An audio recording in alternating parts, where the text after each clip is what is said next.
Doctor SP. Ghosh. SP. Ghosh एक वो नाम है जो शिक्षा जगत का एक उन्नायक व्यक्ति था, समाज सेवा पे जो हमेशा अग्रणी रहने वाला व्यक्ति था। और विद्वता में उनके कहने क्या, विद्वता में बहुत आगे थे और उनको कई गोल्ड मेडल मिले। सांख्यिकी सेवा में भारत सरकार में सेवारत रहे। उत्तर प्रदेश केंद्र सरकार के द्वारा तमाम सारे अलंकरणों को विभूषित किया उनको सरकार ने। आज हम उनकी श्रद्धांजलि मना रहे हैं और इस विषय में आज हम कई विद्वानों के साथ उनको श्रद्धांजलि दे रहे हैं। एक कार्यक्रम का आज उन्हीं के उनको समर्पित एक शिक्षा नीति के ऊपर हम चर्चा भी करने वाले हैं विद्वानों के बीच में।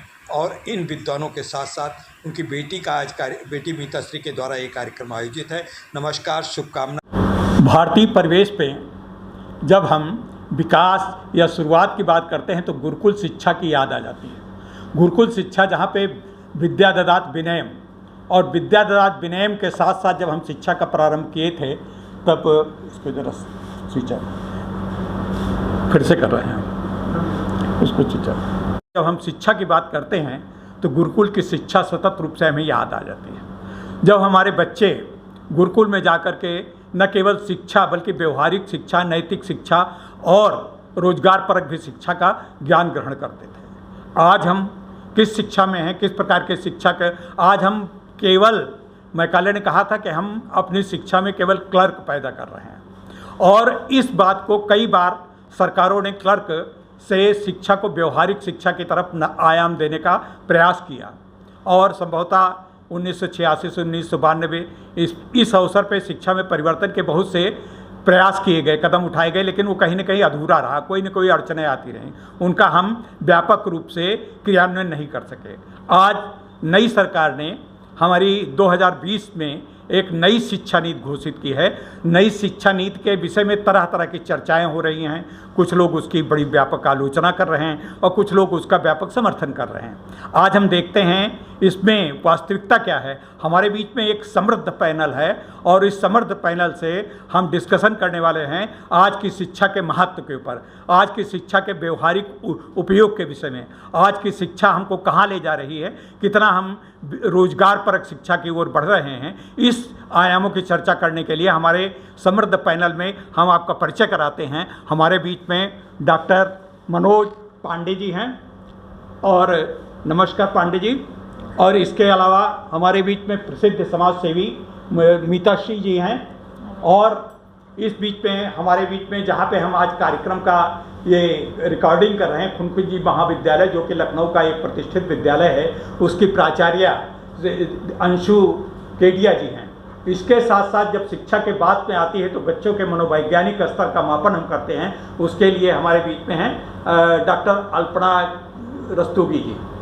तो अब इस पैनल से हम चर्चा करें तो मित्रों हम अपना परिचय दे देते हैं। दिव्यांगम यूट्यूब से मैं विष्णुकांत मिश्र एक बार फिर आप लोगों से मुखातिब हूं और आप लोगों से मुखातिब होने के साथ ही चर्चा में हम चाहते हैं कि आप लोग ध्यानपूर्वक चर्चा सुने और हमारे कमेंट बॉक्स में इस चर्चा के बिंदुओं पर अपनी भी स्पष्ट राय देंगे तो हमारी ये जो व्यापक चर्चा है सरकारों के कान खोलने का प्रयास कर सकती हैं। तो मित्रों हम शुरू करते हैं। सबसे पहले हमारे बीच में डिग्री कॉलेज प्राचार्य संघ के या पूरे विद्यालय संघ के जो हमारे प्रतिष्ठित जो संघ है उसके अध्यक्ष डॉक्टर मनोज पांडे जी हैं। प्रोफेसर मनोज पांडे जी से मैं चर्चा करने का प्रयास करूँगा। तो मनोज जी आप बताइए कि ये जो नई शिक्षा नीति है इसका जो कलेवर है वो आपको कैसा लग रहा है?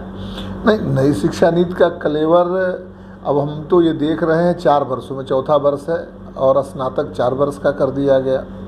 ये कुछ बिंदुओं को छोड़कर, कुछ विषयों को छोड़ करके बाकी सब पर NEP लागू हो गई। न्यू एजुकेशन पॉलिसी 2020 और 24 आ गया, 4 साल का कर दिया गया। तो अब कलेवर ये दिख रहा है कि छात्र गायब हैं। और आज मैं देख रहा था कि हमारे जो डायरेक्टर हायर एजुकेशन हैं उन्होंने एक पत्र जारी किया है, अभी गवर्नमेंट कॉलेजेस के लिए किया है, कि वहाँ के शिक्षक ये प्रयास करें कि महाविद्यालयों में विद्यार्थियों की संख्या बढ़े और विद्यार्थी आए। तो एक बात तो बड़ा स्पष्ट है कि नई शिक्षा नीति के आने के बाद जो मानविकी के विषय थे या जो साइंस के BSc हमारा था स्नातक स्तर पर, कॉमर्स में थोड़ी सी अभी जो है एडमिशन्स हो रहे हैं, लेकिन उसमें भी दिक्कतें हैं। तो जो NEP जिन पर लागू है तो उनका कलेवर दिख रहा है कि छात्रों की संख्या घट रही है और मानविकी के विषय में छात्र घट रहे हैं, ऐसा देखने को मिल रहा है। अच्छा, मैं अंशु जी से पूछूंगा कि ये छात्रों के घटने का कारण क्या हो सकता है? नई शिक्षा नीति के प्रति उदासीनता है या नई शिक्षा नीति का व्यापक रूप से प्रचार प्रसार नहीं किया गया, वो कारण? नहीं, ये दोनों ही बातें नहीं है, ना उदासीनता है ना प्रचार प्रसार का इशू है। इशू ये है कि वो बहुत कॉम्प्लेक्स हो गई है और 2020 से लेकर आज तक जो उसमें प्रोविज़न्स हैं वो बहुत टिपिकल हैं। पहले हम लोग क्या एनुअल एग्जामिनेशन सिस्टम था, अब सेमेस्टर है। सेमेस्टर में भी असाइनमेंट, प्रोजेक्ट, वोकेशनल, को करिकुलम, इलेक्टिव, वैल्यू एडेड, इतने, हाँ अब 2 सेमेस्टर, एक साल में 2 सेमेस्टर, और 2 सेमेस्टर में भी इतना कुछ है कि टीचर्स, स्टूडेंट्स सभी परेशान हो जाते हैं, इंक्लूडिंग प्रिंसिपल भी, सब लोग परेशान हो जाते हैं। अब बच्चों को लगता है जब हमें इतनी ही मेहनत करनी है, इतना ही टाइम देना है, तो इसी में कोई प्रोफेशनल कोर्स करो जिससे नौकरी की गुंजाइश ज़्यादा हो। BA करके हमें क्या मिलने जा रहा है? और BSc BCom करके भी स्टूडेंट्स कहीं ना कहीं बहुत सारे सेक्टर्स में प्राइवेट जॉब्स या अकाउंटेंसी वगैरह कहीं ना कहीं बहुत कुछ सीख लेता है। BA करके उसे लगता है अभी तो PG करना, आगे फिर प्रोफेशनल डिग्री में जाना, तो इतना है तो कहीं ना कहीं फिर प्रोफेशनल कोर्स की तरफ मूव करें। इसलिए एकदम से BA और BSc में एडमिशन डाउन हुए हैं और प्रोफेशनल जितने कोर्सेज हैं उसकी तरफ रुझान पेरेंट्स और बच्चों सबका बढ़ा है। जी, इस विषय में एक जैसे कि बात कही जा रही है कि किसी भी विषय में 11वीं तक जो है 5+3+3+4, 5 में मतलब है जो है प्री एजुकेशन और 2 साल एजुकेशन मतलब स्कूल में पढ़ाई, फिर 3 साल जो है इस तरीके के, फिर 11वीं का बोर्ड होगा और 11वीं के बोर्ड के बाद डिग्री क्लासेस है। डिग्री क्लासेस में ये भी कहा गया है कि फर्स्ट ईयर में जो है आपको सर्टिफिकेट डिप्लोमा मिल जाएगा, सेकंड ईयर में सर्टिफिकेट मिल जाएगा, तीसरे ईयर में डिग्री मिल जाएगी और चौथे ईयर में शोध परक, जो अगर चौथा कोई चाहता है तो ऐसे। पहले तो ये होता था कि अगर BA पहला ईयर करके छोड़ दिया तो उसका ग्रेजुएशन अनकम्प्लीट रह जाता था। अब तो ये ऐसा लगता है कि इस प्रकार की जब व्यवस्था की गई तो इसमें अच्छी ही बात है। तो इसमें आपकी क्या राय है? सुनने में तो बहुत अच्छा लगता है। जब हम लोग भी पहली बार जब सुन रहे थे तो बहुत अच्छा लग रहा था कि बच्चे हैं, ड्रॉप आउट रेशियोज़ देश में बहुत ज़्यादा है, गरीबी है, बच्चे ड्रॉप करेंगे तो कुछ हाथ में लेकर जाएंगे, फिर वो आएंगे तो फिर कर लेंगे।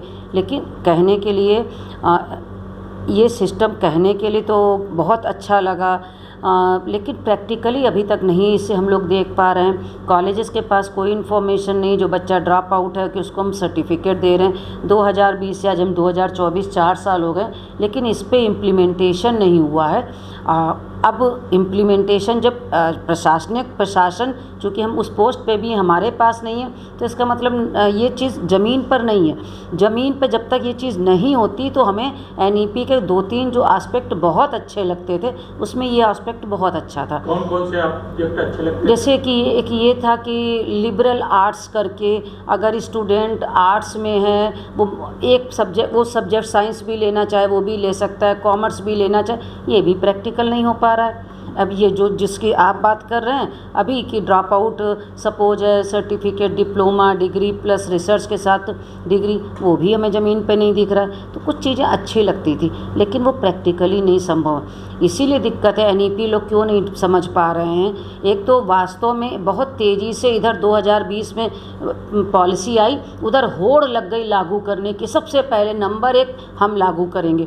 किसी के पास कोई माइंड में पिक्चर क्लियर नहीं थी, कोई उसके लिए विज़न जैसे हो, और उसके लिए इंटरनल कोई प्रिपरेशन की नहीं गई। कोई टाइम फ्रेम नहीं कि कब से इसको अनिवार्य करना है, लागू ही करना। अब ये अनिवार्य कर दी गई, 2020 से लागू कर दी गई, लागू तो कर दी गई, लेकिन जैसे आप सर्टिफिकेट, डिप्लोमा, इतना बढ़िया पॉइंट है ये, इसका जो जिसके लिए हम लोगों को भी बहुत अच्छा लग रहा था, क्यों नहीं है ज़मीन पे आज तक 4 साल तक बाद भी क्यों नहीं है? ये चीज़ होनी चाहिए थी।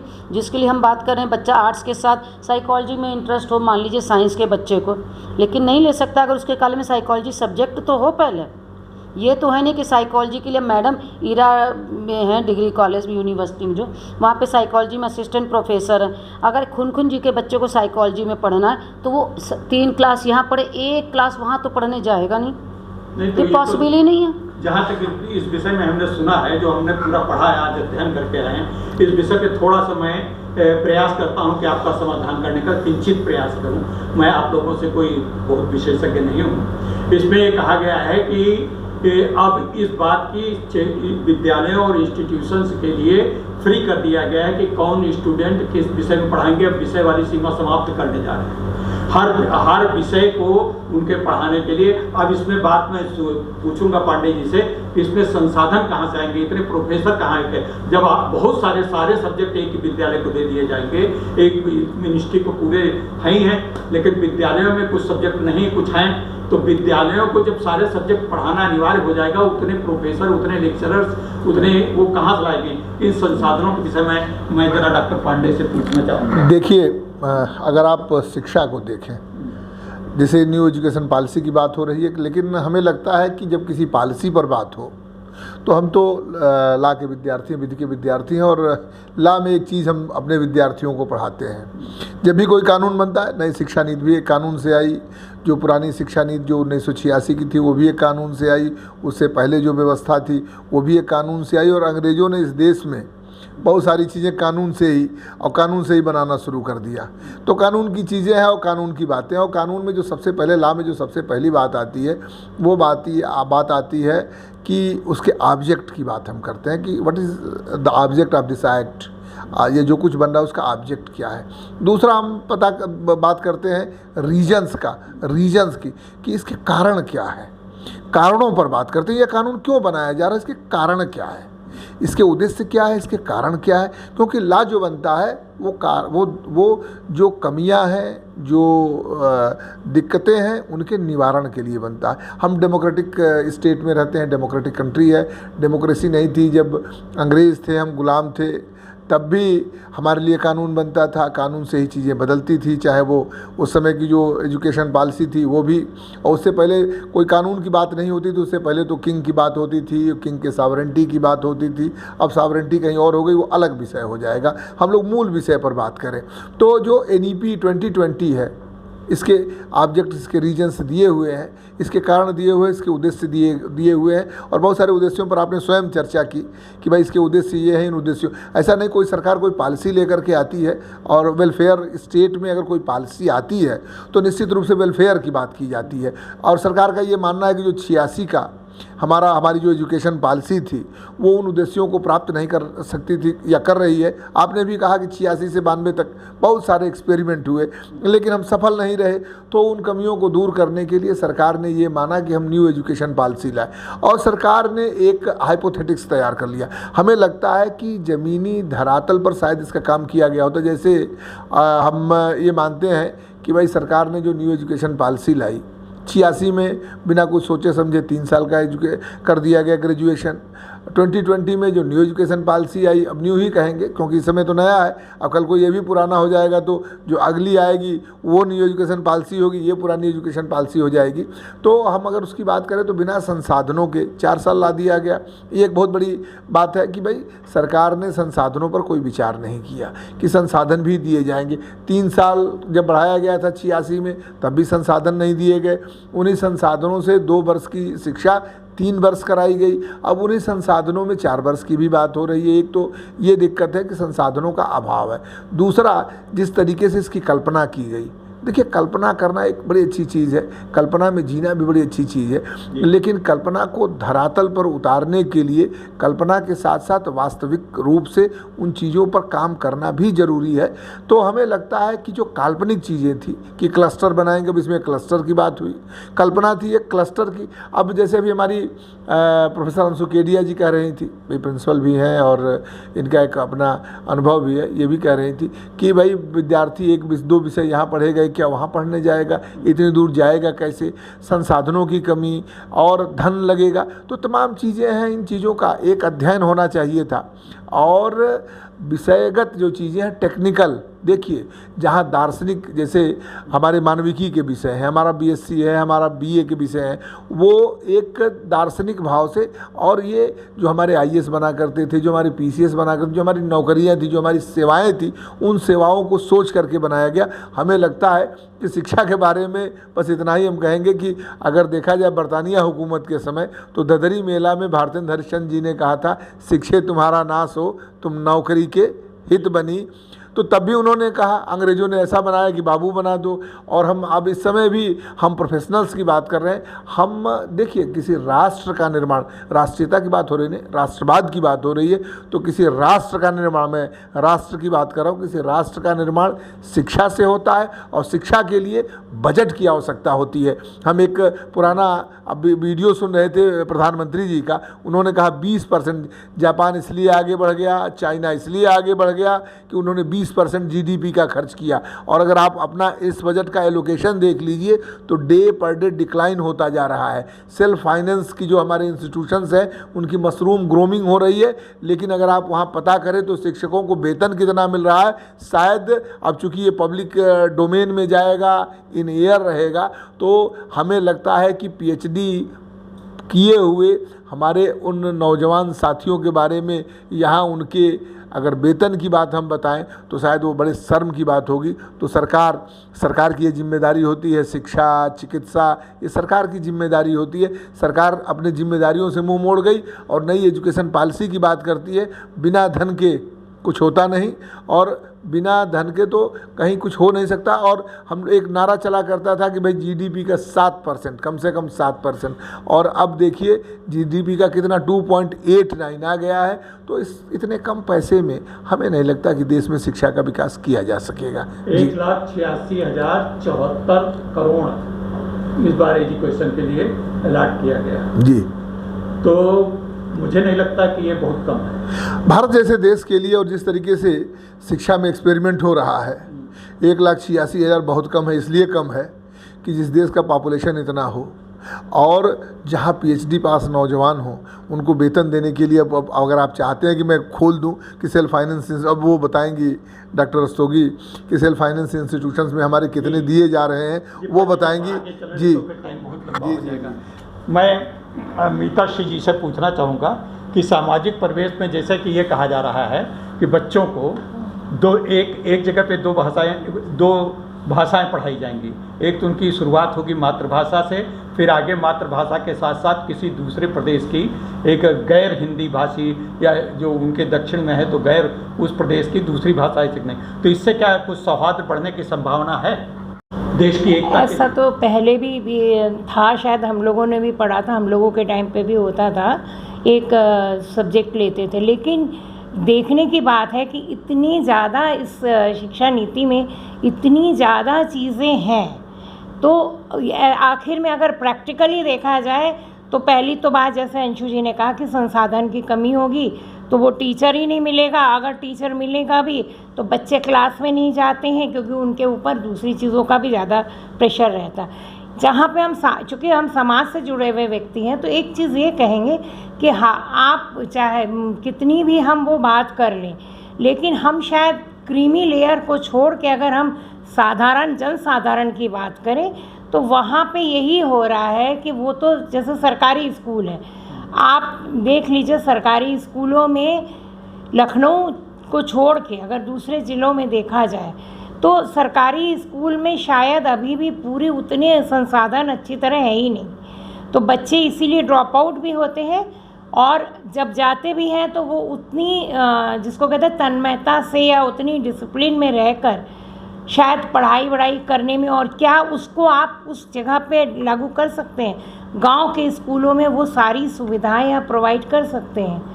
ये एक प्रश्न चिन्ह है। अब सरकारी स्कूलों में संसाधनों की बात कर रही हैं, प्राइवेट स्कूलों में संसाधनों की वहाँ भी कमी है, बहुत कमी। बहुत संसाधन संपन्न स्कूल हैं, जैसे बड़े बड़े कॉलेज, कैपिटलिस्ट, वहाँ बच्चे नहीं आते। लेकिन संसाधनों में सरकारी स्कूलों के फीस और प्राइवेट स्कूलों के फीस में भी तो जमीन आसमान बहुत फर्क है। वही तो कह रहे हैं ना, इससे फर्क तो पड़ेगा ना, फर्क पड़ेगा। वही है कि जनसाधारण को ये सारी जितनी भी सुविधाएं हैं इसमें, वो शायद वो बच्चा वो सब कुछ गेन ना कर पाए, सब कुछ सीख ना पाए, क्योंकि उन बच्चों की मानसिक स्थिति पे भी बहुत कुछ डिपेंड करता है। जी, थैंक यू। मैं अब एक मनोवैज्ञानिक के रूप में और प्रोफेसर के रूप में, शिक्षाविद के रूप में डॉक्टर रस्तोगी जी से मैं पूछना चाहूँगा कि जैसे ये शिक्षा के विषय में जो अभी भ्रांतियां हैं, क्या आपको ऐसा लगता है कि इसका व्यापक प्रचार मतलब संवादहीनता की कमी है, इसके कारण नई शिक्षा नीति के जो गुण हैं वो कम पहुंच पाए, उसकी जो कमियां हैं ज़्यादा लोगों को प्रतीत हो रही हैं? हो सकता है कमियां हो भी, लेकिन उन कमियों के समाधान के विषय में क्या सरकारों की निष्क्रियता रही है? आपने संवादहीनता की बात कही है, तो संवादहीनता जब हम धरातल पर देखते हैं तो ये एक बहुत बड़ा कारण है, बहुत सारी योजनाओं की विफलता का और बहुत सारे सिद्धांतों के फेल हो जाने का। हम बहुत चीज़ें बनाते हैं, हम एक कल्पना लेते हैं, जैसा कि प्रोफेसर पांडे ने कहा कि हम एक कल्पना करते हैं। हमने बहुत सारे, ऐसा नहीं मैं मानती कि रिसर्च नहीं की गई होगी, सरकार ने भी रिसर्च की होगी, उनको भी लोगों ने बताया, कई कमेटियां बैठी थी, लेकिन जब हम थ्योरेटिकल पॉइंट ऑफ व्यू से किसी चीज़ को सोचते हैं और हम उसे जब प्रैक्टिकली इम्प्लाई करने की कोशिश करते हैं, इनमें एक अंतर होता है सर, क्योंकि धरातल पर रहना बहुत मुश्किल काम है किसी भी ऐसे व्यक्ति के। एक बड़ी पुरानी कहावत चली आ रही है कि सारी पॉलिसीज़ जो किसानों के लिए बनती हैं वो एसी कमरों में बैठकर बनती हैं, तो आप वो मेंटल सेट ला ही नहीं सकते कि उनको उस वक्त ज़रूरत क्या है। और दूसरी बात ये होती है कि जैसे संवादहीनता, जैसे प्रोफेसर केडिया ने कहा कि हमारे पास संसाधन नहीं हैं, टीचर्स नहीं हैं, हम उन टीचर्स को सैलरी नहीं दे पाते हैं, तो एक असंतोष टीचर्स में भी है और वो असंतोष रिफ्लेक्ट होता है, क्योंकि हम ऐसा तो मान ही नहीं सकते कि अगर हम आज असंतुष्ट हैं तो मैं आपका ये प्रोग्राम बहुत प्रसन्नता से कर पाऊंगी, नहीं कर सकते हम। तो वो असंतोष चूँकि टीचर्स में भी दिखता है और उसके कारण है, हमने बहुत मेहनत से पढ़ाई की, ठीक है, और हमारी उस पढ़ाई का कोई उपयोग नहीं है। आज चपरासी की नौकरी गलती है सरकारी, उसमें कितने पीएचडी उसमें अप्लाई कर देते हैं।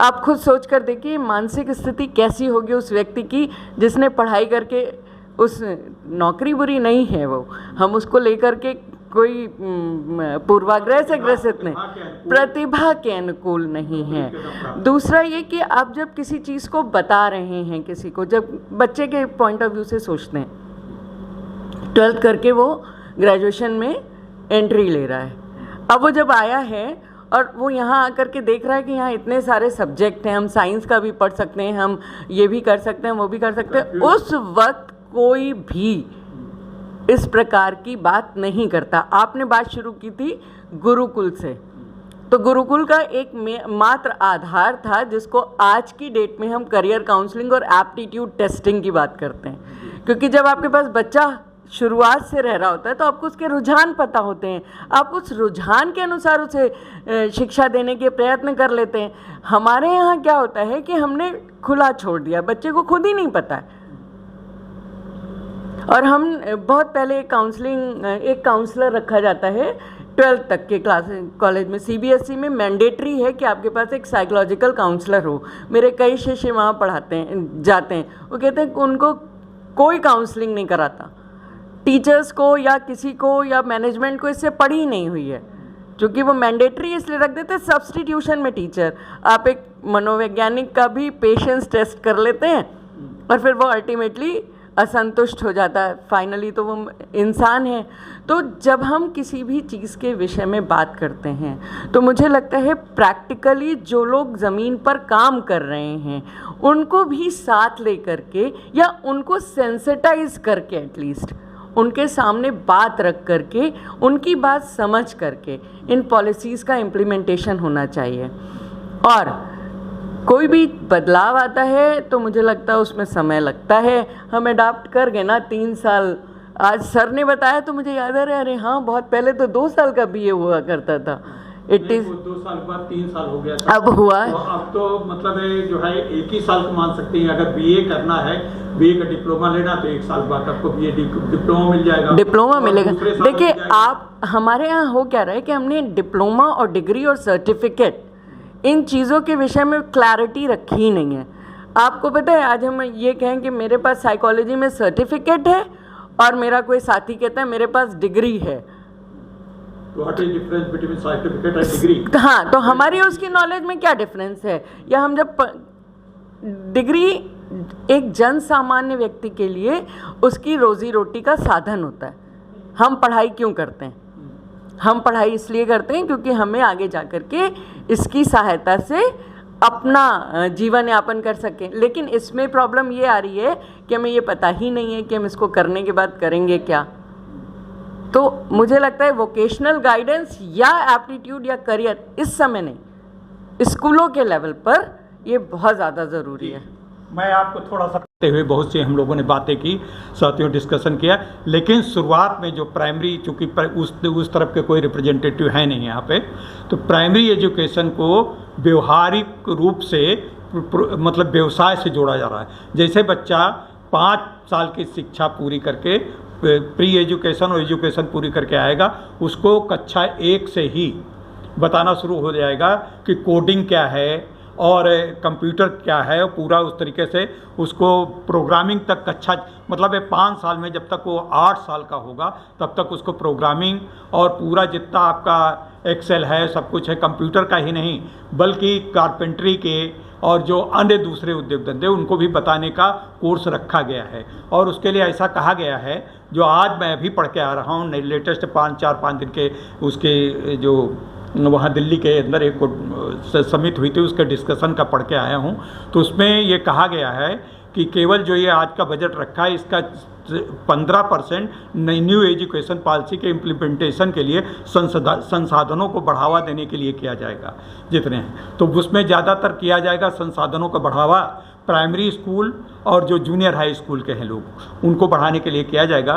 तो मैं चूँकि इधर उच्च शिक्षा बात हुई तो मैं जो प्राइमरी स्कूल और जो जूनियर हाई स्कूल के एजुकेशन के एनईपी में क्या उसका फ़र्क पड़ रहा है उसको बताने का प्रयास किया। अब एक लाइन में केवल बहुत छोटा सा, बहुत कम काम हमारे पास समय रह गया है, थोड़ा सा मैं ये बताना चाहता हूँ कि आप ये बताएं, बस एक लाइन बताएं कि अभी एजुकेशन पॉलिसी को किया जाना चाहिए या उसमें करने के लिए और क्या प्रयास किया जाना चाहिए, बहुत थोड़े में। अब चूँकि पॉलिसी बनी है वो इम्प्लीमेंट तो होगी, लेकिन इम्प्लीमेंट होने के पहले जैसे टीचर्स को सेंसिटाइज करने की बात कही है वो भी करें, और हमारे संसाधन वो भी इंडिविजुअल जितने भी कॉलेजेस हैं या स्कूल हैं, जैसे आपने छोटे क्लास की बात करी, तो वहाँ पे हमें ये देखना है कि हम वहाँ वो संसाधन प्रोवाइड कर पा रहे हैं कि नहीं कर पा रहे हैं। क्योंकि अगर उत्तर प्रदेश की बात करते हैं तो इतना बड़ा प्रदेश है और इतने दूर दूर सुदूर गांव भी हैं, तो वहाँ के लिए वो चीज़ ज़रूरी है कि फिर से उसका एक बार मॉनिटर करके देखा जाए कि हम वो संसाधन प्रोवाइड कर पाएंगे कि नहीं। हाँ, मतलब मित्र जी कहना है कि संसाधन प्रयोग बढ़ाने के विषय में प्रयास किया जाए। डॉक्टर साहब, मैं ये आपसे पूछूंगा कि इनको जो जन साधारण के विषय में अभिभावकों तक इसका प्रचार प्रसार कैसे किया जाए? देखिए, पेरेंट टीचर मीटिंग की जाए, नंबर 1। नंबर 2 की जन सामान्य को ये बताने का प्रयास किया जाए कि अब नई जो शिक्षा नीति है वो किस तरीके से लागू है। बहुत सारे गार्जियन 2020-21 में एडमिशन के लिए आए, उनको ये पता ही नहीं था कि मेरा बेटा 4 साल के लिए पढ़ने जा रहा है या 4 साल पढ़ेगा। दूसरी बात, बहुत सारे लोगों को यही नहीं पता है कि 4th ईयर में एडमिशन तभी होगा जब बच्चों को 75% मार्क्स मिलेंगे। और एक बड़ी बात हम आपको बताएं, आप बहुत सारी चीज़ें बता रहे थे तो बताना मेरा फ़र्ज़ है। आपने कहा 11th के बाद से हम विश्वविद्यालय की शिक्षा में आ जाएंगे, ये शायद आपने केवल पढ़ा। आज भी जो एडमिशन हो रहे हैं 12th पास के बाद हो रहे हैं, ये जान लें आप, ये अभी है। और दूसरी बात कि जो बच्चों को पढ़ाने की बात हो रही है प्राइमरी स्कूल पर, प्राइमरी स्कूल में जो कॉन्वेंट वाले हैं उनकी शिक्षा अलग होगी, जो हमारे प्राइमरी स्कूल है। अभी देखिए, वो आंदोलन कर रहे थे और आंदोलन इस बात का था कि हमको पढ़ाने के अलावा 16 और काम लिए जाते हैं, जनगणना, पशुगणना और पता नहीं कौन कौन सी मतगणना और निर्वाचन। तो कल्पना मैंने पहले कहा कल्पना अलग चीज़ होती है, कल्पना में जीना अलग चीज़ होती है प्रैक्टिकली। और जब हमारा बच्चा, a child is the father of a man, जो हमारा बच्चा है जो कल पिता बनेगा, जो समाज का पिता बनेगा, जो बड़ा होगा, तो जो बचपन से पढ़ करके आया है उसी शिक्षा को प्राप्त करेगा। तो हमने पहले कहा कल्पनाशीलता अच्छी है, अभी आपने बताया प्रोग्रामिंग करेगा और कंप्यूटर सीखेगा और बहुत सारी चीज़ें सीख लेगा। अरे वो बताया गया, आप ही बता रहे हैं, आपने न्यू एजुकेशन पॉलिसी के बारे में बताया। आप गांव में जाके इसका अध्ययन कर लीजिए, पहले अध्ययन कर लीजिए, अगर है तो ये मान के चलिए आपके देश का भविष्य स्वर्णिम है, और अगर ऐसा नहीं है तो केवल भाषण है, 20% और 20% केवल भाषण है। जब तक शिक्षा को शिक्षा की तरह नहीं किया जाएगा और शिक्षा की तरह इसका उपयोग, इसके बारे में सोचा नहीं जाएगा, और जब हमारी शिक्षा जो प्राइमरी से है, न्यू एजुकेशन पॉलिसी में प्राइमरी से लेकर के हायर तक, बल्कि रिसर्च तक बहुत सारी अच्छी चीज़ें सोची गई हैं, लेकिन जब तक उनका इम्प्लीमेंटेशन नहीं होगा, एक शब्द में बता दे तो मैकाले की शिक्षा तो शायद अच्छी थी जो क्लर्क बना गई, हमारी ये शिक्षा क्लर्क भी नहीं बना पाएगी अगर हम लोगों ने समय रहते विचार नहीं किया तो। हाँ, तो पांडे जी कह रहे हैं कि अभी शिक्षा की व्यवहारिकता में बहुत कमियां हैं, और इसमें जब तक कमी नहीं पूरी की जाएगी तब तक हम क्लर्क भी नहीं बना पाएंगे, और व्यवहारिक रूप से इसका भी और परिमार्जन करने की। मैं अंशु केडिया जी बड़े सम्मान के साथ आपसे पूछना चाहूँगा कि जो छात्र छात्राओं का इसमें एक बात आ रही है कि उनको पाक कला, और छात्रों को भी पाक कला होगी, और पढ़ाई के और दूसरे एस्पेक्ट्स होंगे जो घरेलू चीज़ें हैं, जो दाम्पत्य जीवन की संबंधों में भी बताया जाएगा। उन सब चीज़ों की व्यवहारिकता के विषय में जब इसमें बताया जाएगा तो उसकी क्या उसके परिणाम क्या होंगे? जो हमने शुरू में ही बात की, vocational course, co curriculum courses, value added courses, elective courses, ये सब वो सब सारी चीज़ें हैं। इसके साथ भी गवर्नमेंट कौशल विकास मिशन या MSME इसके माध्यम से भी डिफरेंट कोर्सेज की बात कर रही है। आज जिस कॉलेज में आप हैं, आज यहाँ पे हमने भारत सरकार के MSME के कंप्यूटर के सर्टिफिकेट भी बांटे। पहला बैच पूरा हुआ था, उसके आज ही सर्टिफिकेट बांटे। इससे पहले हमने ब्यूटिशियन के भी कौशल विकास मिशन के 24 जुलाई को सर्टिफिकेट बांटे। कुछ चीज़ें ऐसी हैं जो अगर हम बात करते हैं नई शिक्षा नीति में, सरकार कहती है कि रोज शिक्षा के साथ साथ हमारे बच्चे वास्तव में कुछ स्किल लेकर जाएं, तो वो स्किल का प्रोविज़न है, लेकिन हम उसको कैसे ले पाते हैं, कैसे समझते हैं, कैसे स्टूडेंट्स के बीच ले जाते हैं। हमने अपने यहाँ 3 स्किल क्लासेस शुरू की हैं, सिलाई, कंप्यूटर और ब्यूटिशियन, और तीनों सक्सेसफुली चली हैं, और अब इस बैच में भी, इस सेशन में भी कंटिन्यू करने की प्लानिंग है। और दूसरी बात जो आप ये कह रहे हैं, लखनऊ यूनिवर्सिटी है, चूँकि हम उसी यूनिवर्सिटी से एसोसिएटेड है, वहाँ गर्भ संस्कार का भी एक कोर्स है, शुरू किया है साइकोलॉजी डिपार्टमेंट में, मैडम है साइकोलॉजी डिपार्टमेंट की। कुछ दिन पहले राज्यपाल भवन हमें जाने का इसी 30 तारीख को अवसर मिला, तो राज्यपाल महोदया महामहिम कह रही थी आप लोग ऐसा कोर्स भी बनाइए, क्योंकि वैल्यू एडेड जिसकी हम बात कर रहे हैं उसमें मल्टीपल कोर्सेज हैं, उसमें आप ऐसा भी कोर्स बनाइए कि बच्चों को बहुत सारी डिजीज़ पढ़ते पढ़ते, क्योंकि वहाँ पे हम गए थे ब्रेस्ट कैंसर और सर्वाइकल कैंसर पे एक फाउंडेशन की तरफ से कुछ शुरुआत की गई थी, उसका इनॉग्रेशन टाइप का था। तो कह रही थी बच्चे कोर्स उस अपनी पढ़ाई के साथ एक अलग से सेपरेट कोर्स जो आप लोग डिज़ाइन करते हैं, वैल्यू एडेड, इलेक्टिव, को करिकुलम, उसमें बच्चे वो भी सीख के निकले। तो मैंने अपने यहाँ वैल्यू एडेड कोर्स पिछले साल शुरू किए थे। मैंने 2 वैल्यू एडेड कोर्स अपने यहाँ शुरू किए थे जो नेक्स्ट सेशन में भी कंटिन्यू रहेंगे। एक हमने शुरू किया था सोशियोलॉजी डिपार्टमेंट की तरफ से, जो महिलाएँ और महिलाओं के अधिकार, लॉ डिपार्टमेंट के साथ मैंने कोलैबोरेट किया था। लड़की छात्राएँ हमारी सोसाइटी में महिलाओं के लिए क्या उनके राइट्स हैं, क्या कानून कहता है, उस पर हमने कोर्स शुरू किया था। एक कॉम्पिटिटिव एग्ज़ाम के लिए शुरू किया था, और जो महामहिम महोदया कह रही थी वो भी मेरे माइंड में चल रहा है। तो ये हम पे भी डिपेंड करता है हम कितना NEP को पढ़ रहे हैं।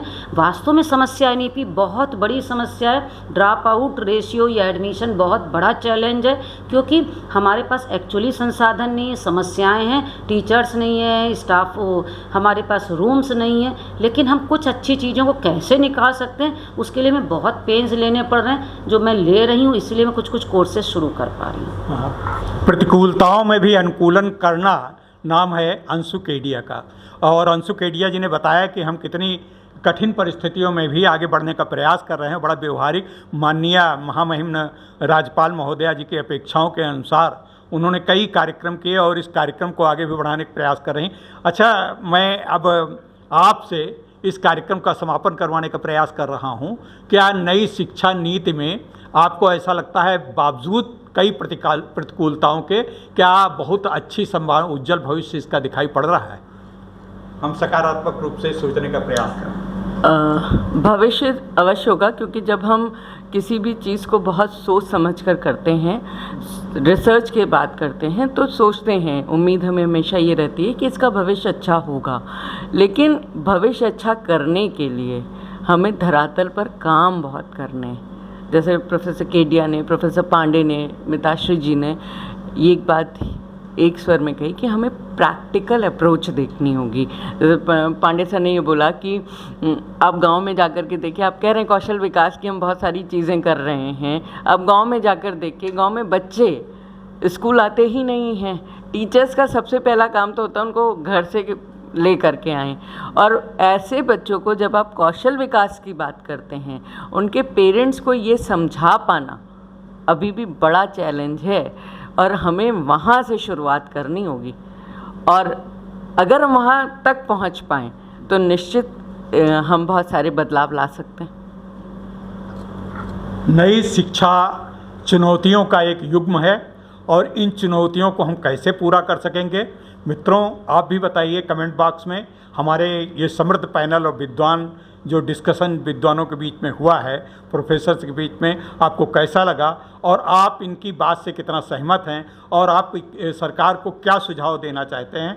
हमारा ये जो आपका ये आज का एपिसोड है, ये हमारे प्रधानमंत्री कार्यालय तक जाता है। हमारे हर एपिसोड प्रधानमंत्री कार्यालय, मुख्यमंत्री कार्यालय और राज्यपाल महोदया के पास भी बहुत पहुंचते हैं हर बार। उसमें उनके चाहे स्टाफ करते हो चाहे न कुछ करते हो, बहरहाल वो देखे जाने का पुष्टि होती है। तो हम आपकी बात वहाँ तक पहुँचाना चाहते हैं। तो दर्शकों आप भी कमेंट बॉक्स में अपनी राय देने की कृपा करें। तो आज मैं अपने कैमरामैन विशाल राजपूत और हमारे विद्वान सहायक हुसैन रजा जी के साथ मैं विश्वकांत मिश्र आज ये कार्यक्रम यही समाप्त करता हूँ। सभी पैनलिस्ट को बहुत बहुत धन्यवाद, बहुत बहुत आभार, बहुत बहुत शुक्रिया, धन्यवाद।